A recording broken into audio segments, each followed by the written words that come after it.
ओम शांति। बाबा कल आए थे। बाबा ने जो शब्द कहे उस पर मंथन करेंगे। बाबा ने जो कहा कि संगम युग की जीवन मुक्त स्थिति का अनुभव करने के लिए सब बोझ व बंधन बाबा को देकर डबल लाइट बनो। संगम युग की जीवन मुक्त स्थिति का अनुभव करने के लिए संगम युग पर हमें जीवन बंध से जीवन मुक्ति स्थिति का अनुभव करना है। इसके लिए बाबा ने कहा बोझ जो है, बंधन जो है, बाबा को देकर डबल लाइट बनो। आज विश्व रचता बाप दादा अपनी पहली रचना अति लवली और लकी बच्चों से मिलन मेला मना रहा है। कई बच्चे सम्मुख है, नैनों से देख रहे हैं और चारों ओर के कई बच्चे दिल में समाये हुए हैं। बाप दादा हर बच्चे के मस्तक में 3 भाग्य के 3 सितारे चमकते हुए देख रहे हैं। एक भाग्य है बाप दादा की श्रेष्ठ पालना, दूसरा है शिक्षक द्वारा पढ़ाई का, तीसरा है सद्गुरु द्वारा सर्व वरदानों का चमकता हुआ सितारा। पहला है बाप दादा की श्रेष्ठ पालना, दूसरा शिक्षक द्वारा पढ़ाई और तीसरा है सद्गुरु द्वारा सर्व वरदानों का चमकता हुआ सितारा। तो आप सब भी अपने मस्तक पर चमकते हुए सितारे अनुभव कर रहे हो। सर्व संबंध बाप दादा से है, फिर भी जीवन में ये 3 संबंध आवश्यक है और आप सभी सिकिलदे लाडले बच्चों को सहज ही प्राप्त है ना।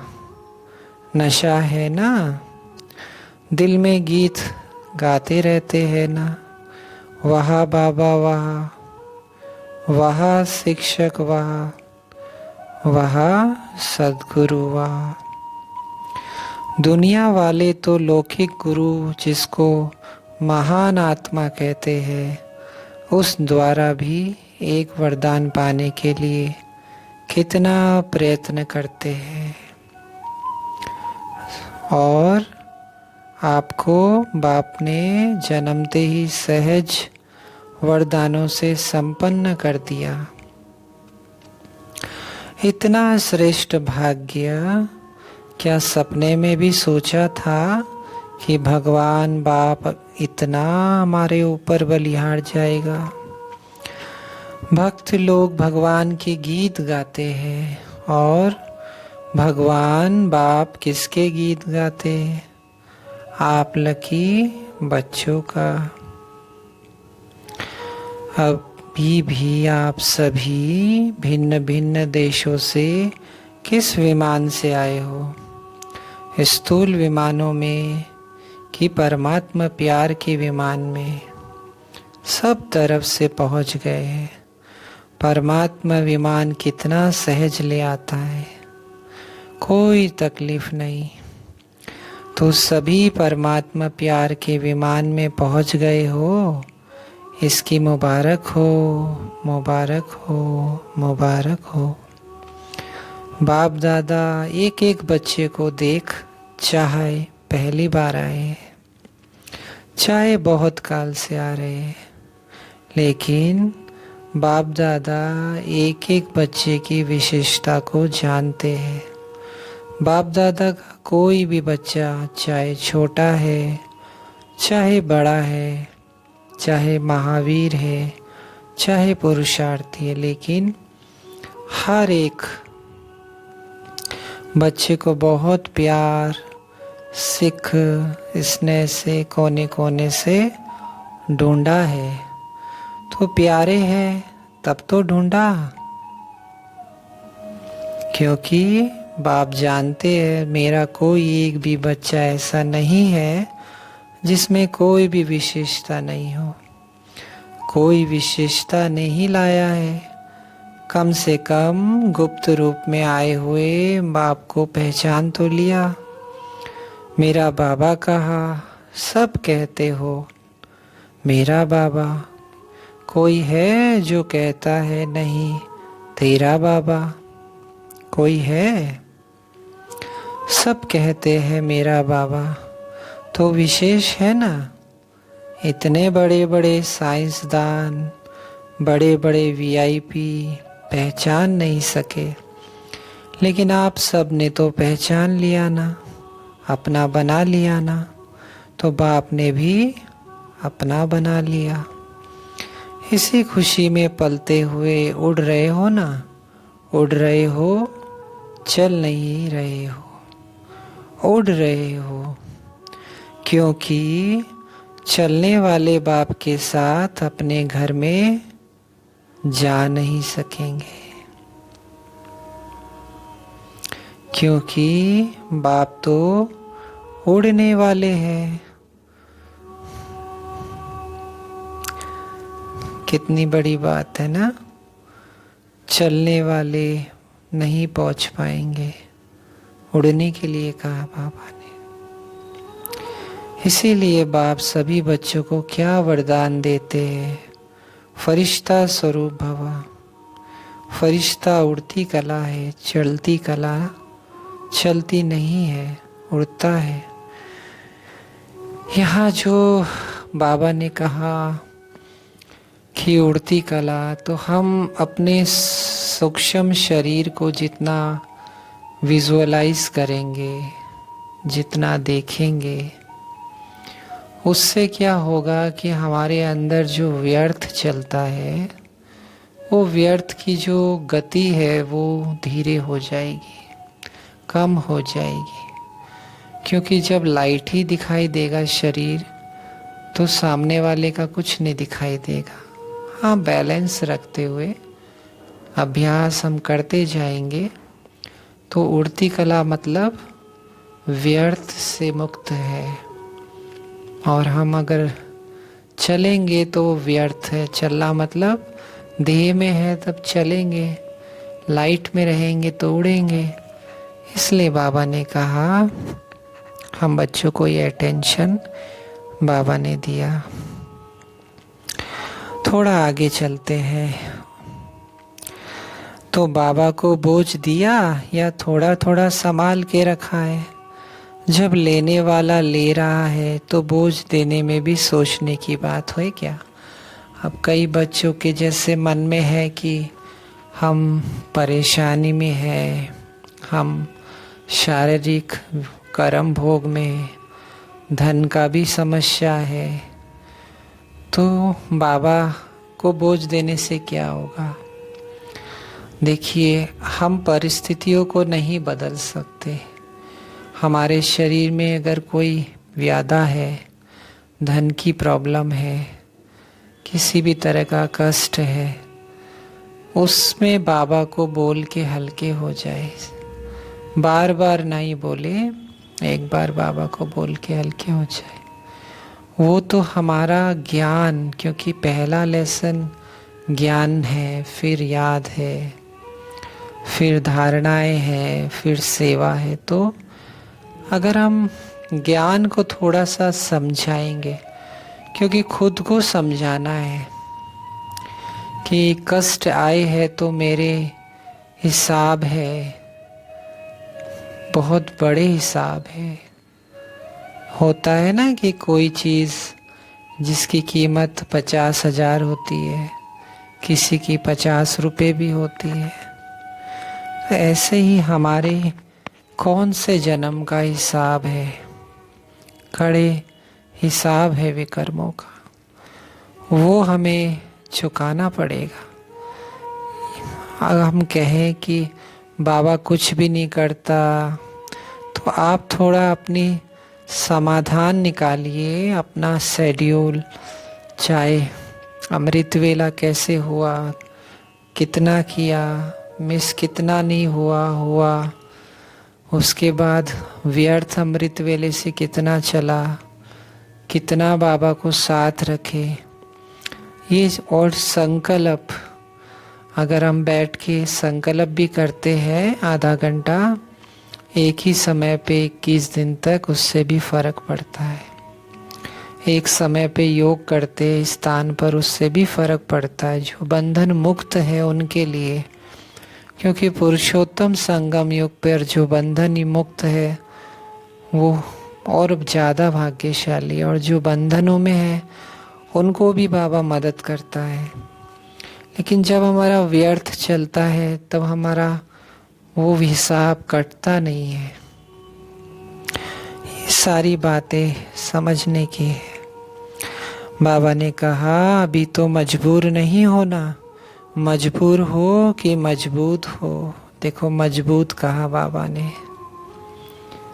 क्योंकि मजबूत तो बनना पड़ेगा। कष्ट विघ्न की दुनिया है, झूठ की दुनिया है, विकारों की दुनिया है, लेकिन ज्ञान से और राजयोग से हम खुद को प्रूफ बना सकते हैं, दुखों से प्रूफ बना सकते, अपने मन को समझा सकते। क्योंकि आपने अपने आप को समझाया तो तकलीफ दुख आएंगे, लेकिन आप मजबूत रहेंगे, मजबूर नहीं। शक्तियाँ मजबूत हो या मजबूर हो, देखो बाबा ने शक्तियों को बोला मजबूत हो ना, छोड़ते नहीं है तो छूटते नहीं है।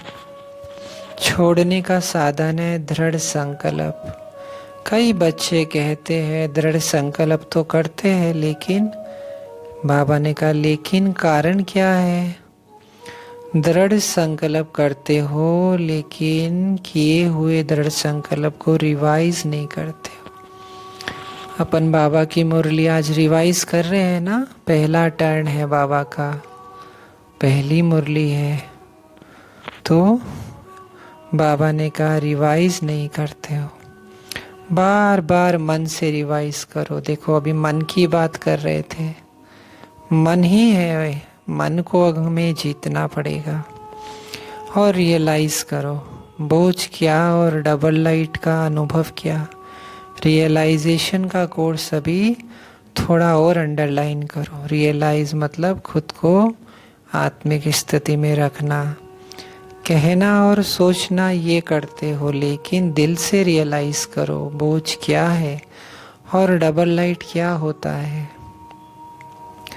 अंतर सामने रखो, क्योंकि बाप दादा अभी समय की समीपता प्रमाण हर एक बच्चे में क्या देखना चाहते हैं। जो कहते हैं वह करके दिखाना है, जो सोचते हो वह स्वरूप में लाना है, क्योंकि बाप का वर्षा है जन्म अधिकार, जन्म सिद्ध अधिकार। मुक्ति और जीवन मुक्ति, मुक्ति दुनिया को वालों को मिलेगी, वो बैठ जाएंगे मुक्ति में, परम धाम में।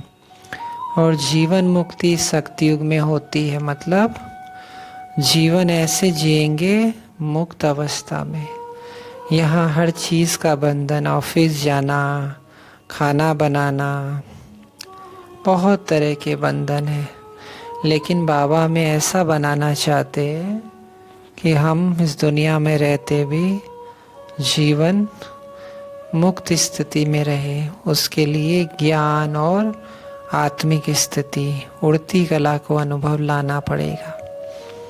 किसी को हम बदल नहीं सकते, किसी को हम बदलाव नहीं ला सकते। खुद को बदले, खुद को खुश रखे, खुद को बचाए, खुद को समझाए।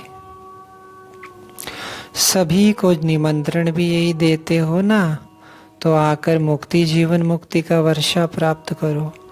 तो अपने से पूछो, क्या मुक्ति धाम में मुक्ति का अनुभव करना है और सतयुग में जीवन मुक्ति का अनुभव करना है, वह अब संगम युग में मुक्ति जीवन मुक्ति का संस्कार बनाना है। अभी के जो संस्कार है ना हमारे, अभी के जितने हमारे अच्छे, जैसे मान लीजिए हमारे अगर टेंशन लेने के संस्कार रहेंगे तो हम द्वापर से हमेशा टेंशन ही लेंगे। अभी हम खुश रहेंगे, कुछ भी ना हो, दुख हो तो हम सोचो खुशी जैसी खुराक नहीं, शांति जैसी दौलत नहीं। तो अगर हम उसी संस्कार में जब शरीर को छोड़ेंगे तो वही संस्कार हमारे, क्योंकि सतयुग त्रेता में तो शांति भी रहती है, सुख भी रहता है, खुशी भी रहती है। लेकिन जब द्वापर युग आएगा, जब रावण राज्य आएगा, उस समय भी सोचिए आपके संस्कार शांति के रहेंगे, खुशी के रहेंगे।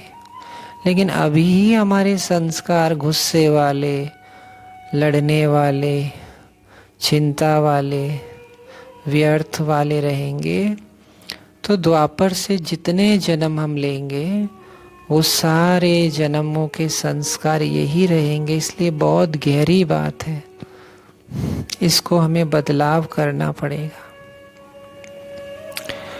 चलिए आगे चलते हैं। बाप दादा ने तो दूसरी भी सहज युक्ति बताई है। वह क्या? दुआ दो और दुआ लो। अच्छा, योग शक्तिशाली नहीं लगता, धारणाएं थोड़ी कम होती है, भाषण करने की हिम्मत नहीं होती है, लेकिन दुआ दो और दुआ लो। एक ही बात करो और सब छोड़ो। एक बात करो, दुआ लेनी है, दुआ देनी है।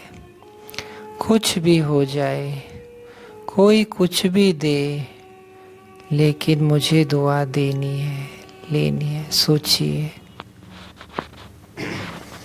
कोई हमें गाली दे, हमारा बुरा सोचे, हमारे लिए व्यर्थ चलाए, लेकिन बाबा ने क्या बोला? उस आत्मा के लिए आप शुभ भावना मन में रखें तो आपको दुआ फिर भी मिलेगी।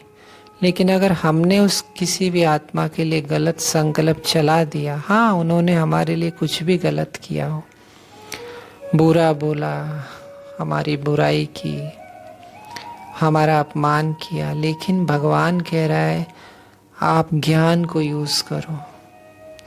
ज्ञान यही कहता है कि यह आत्मा ने समझा नहीं बाबा को, ज्ञानी होके भी नहीं समझा, इसीलिए ये ऐसा सोचते हैं।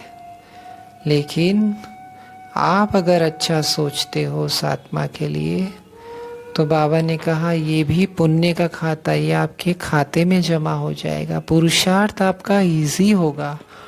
क्योंकि बाबा ने कहा शक्तिशाली योग नहीं लगता। वो क्यों नहीं लगता? इसके पीछे कारण क्या है?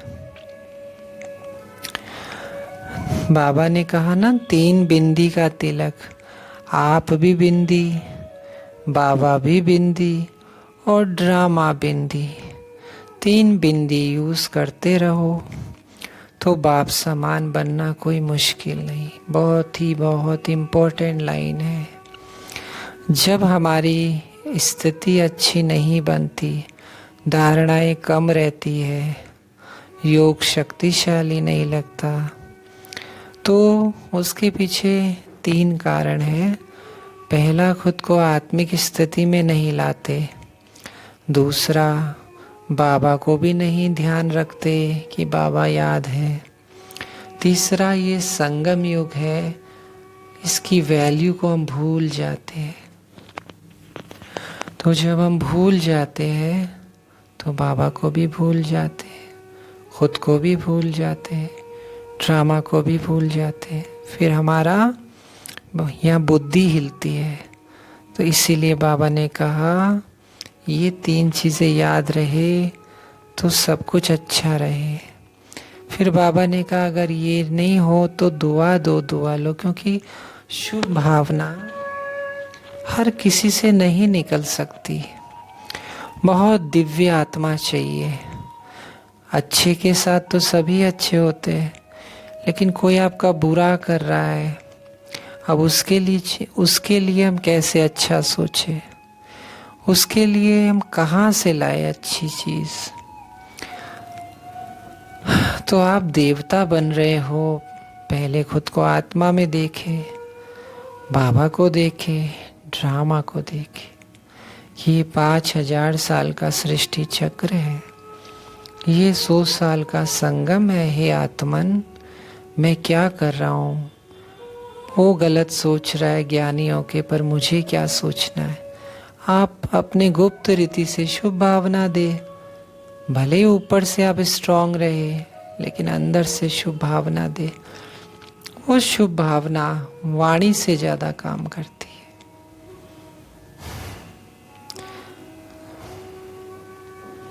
इससे आपको क्या होगा? आपका मन हल्का रहेगा।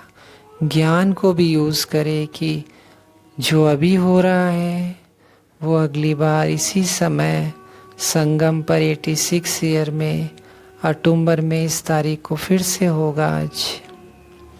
लेकिन मुझे इस परिस्थिति में अपने को मोल्ड रखना है, तभी गोल्ड की दुनिया में जा सकेंगे। क्योंकि जो नहीं करेगा उसके लिए भी बाबा ने बहुत गहरी बात कही कल।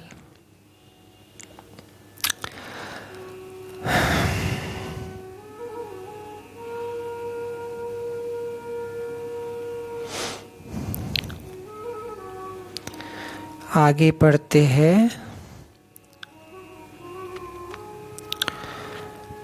आत्मा परमात्मा का साथ होगा और घर चलेंगे। अब देखिए बाबा क्या कह रहे हैं। चलने वाले हो ना, सभी रह नहीं जाना। अब देखिए, जो नहीं करेगा शुभ भावना वो रह जाएगा यहाँ पे। मतलब कलयुग के और द्वापर के बीच में उसको जन्म मिलेगा। अभी भी साथ है, चाहे किसी भी कोने में हो, लेकिन बाप साथ है, साथ रहेंगे, साथ चलेंगे और फिर ब्रह्मा बाबा के साथ राज्य करेंगे। पक्का वायदा है ना, बीच में नहीं रह जाना। ये थोड़ी गहरी लाइन है, बीच में नहीं रह जाना।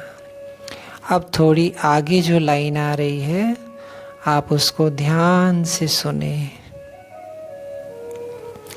कोई कस्टम की चीज होगी तो रुक जाएगी। एयरपोर्ट में क्या होता है, कस्टम ऑफिसर्स होते हैं। कोई ऐसी इलीगल चीज होती है तो वो अपनी मशीन से पकड़ लेते हैं, फिर आप पर चार्ज लगता है, आपको बैठाया जाता है, फ्लाइट भी छूट जाती है। तो कितना गहरी बातें बाबा कह रहा है। मतलब आप समझ लीजिए, एक वार्निंग दे रहा है बाबा, एक बहुत कड़ी चेतावनी दे रहा है बाबा। कोई उनके लिए जो कहते हैं हम क्या करें, हमसे तो नहीं होता, हम तो है ही ऐसे, तो इन चीज़ों को बदलना पड़ेगा। हमारी एक्सक्यूजेस, हमारी कमियां नहीं होगी। हम वीर है, हम शिव शक्ति है, मजबूत है, मजबूर नहीं। तो बाबा कहते हैं कोई कस्टम की चीज होगी तो रुक जाएगी। रावण की चीज हुई ना कस्टम, कोई भी रावण का संस्कार, स्वभाव, वह धर्मराज पूरी कस्टम में फंसा देगी और बाप के साथ चले जाएंगे। और कोई अगर होगा तो कस्टम में रुकना पड़ेगा। अच्छा लगेगा? नहीं लगेगा ना, बाप को भी अच्छा नहीं लगेगा। जब वायदा है साथ का तो सदा साथ चलना रहना। पीछे वाले वायदा है ना पक्का, पीछे वाले हाथ उठाओ। कितनी बाबा ने, और बाबा ने प्यार कितना गहरा दिया। अच्छा, कितनी प्यारी लाइन है। चारों ओर के सभी बाप दादा के दिल पसंद बच्चे, दिलाराम है ना, तो दिलाराम के दिल पसंद बच्चे, प्यार के अनुभवों में सदा लहराने वाले बच्चे, एक बाप दूसरा न कोई, स्वप्न में भी दूसरा न कोई, ऐसे बाप दादा के अति प्यारे और अति देह बहान से न्यारे सिकिल दे पदम गुना भाग्यशाली बच्चों को दिल का याद प्यार और पदम गुना दुआएं हो। भगवान ने भी दुआएं दी है। तो अगर हमें साथ चलना है, कस्टम पे नहीं रुकना है, तो जो भगवान ने कहा उसकी मुरली के पन्नों पर विश्वास करके खुद को बदलना है। कोई कितना भी बुरा सोचे, गाली दे, अपमान करे, चुगलियां करे, लेकिन आप बाबा से ईमानदार रहो और उस आत्मा के लिए शुभ भावना दो। अफ्रीका से 28 देशों से आए थे बच्चे। दादियों से भी बाबा ने बात की। बाबा ने कहा सभी मिलकर करना, सभी मिलकर के संगठन को उमंग उत्साह में लाएंगे।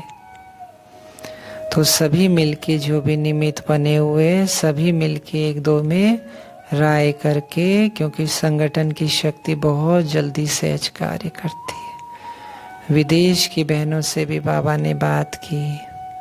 सारे विश्व कितना याद करती है, और एक भी अच्छा है लक्ष्य जो रखा है, एक दो की तरफ चक्कर लगाने का, ये बहुत अच्छा किया है।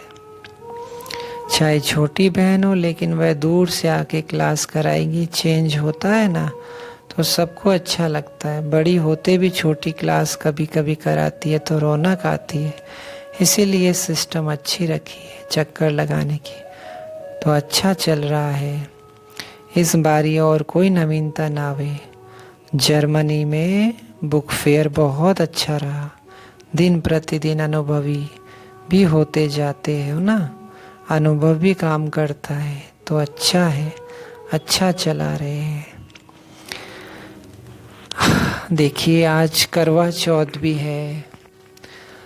आप सभी अपने लौकिक पति के लिए लंबी उम्र की शुभ भावना करेंगे, लेकिन अगर आप सभी पार्वतियों ने अपने शिव साजन को आज पति के रूप में, वैसे तो बाबा हमारी आत्मा के माता पिता है, लेकिन हर एक रिश्ता, हर त्योहार में अगर आप बाबा से जोड़ते हैं, तो आपको द्वापर से जो भी पति मिलेंगे, सतयुग त्रेता तो सभी पावन रहते हैं, श्रेष्ठ रहते हैं, लेकिन द्वापर से आपको अच्छे मिलेंगे। तो वो बाबा से हर रिश्ता का एक संबंध, रक्षाबंधन में भाई का, करवा चौथ में पति का, हर रिश्ता, होली में बाबा के रंग में रंग जाना, हर रिश्ता का एक स्वरूप बाबा से अपनाए, जिससे उस रिश्ते में कमी नहीं होगी। इसलिए सबसे पहले बाबा ने आज बहुत बड़ी बड़ी बातें बताई। बाबा ने कस्टम की एक वार्निंग दी। बाबा ने बिंदी की बताई महत्वता, दुआओं की बताई। तो मुरली में सब कुछ है। अगर आप चिंतन करें मुरली का, तो आपको किसी से राय लेने की दरकार नहीं है। हर चीज़ का जवाब मुरली में आता है। लेकिन जब तक देह भान में होके बैठेंगे, ऐसी कितनी ही मुरली आप सुन लीजिए, परिवर्तन नहीं आ सकता। परिवर्तन अपनी आत्मिक स्थिति में आएगा, तो आप उड़ती कला में रहेंगे।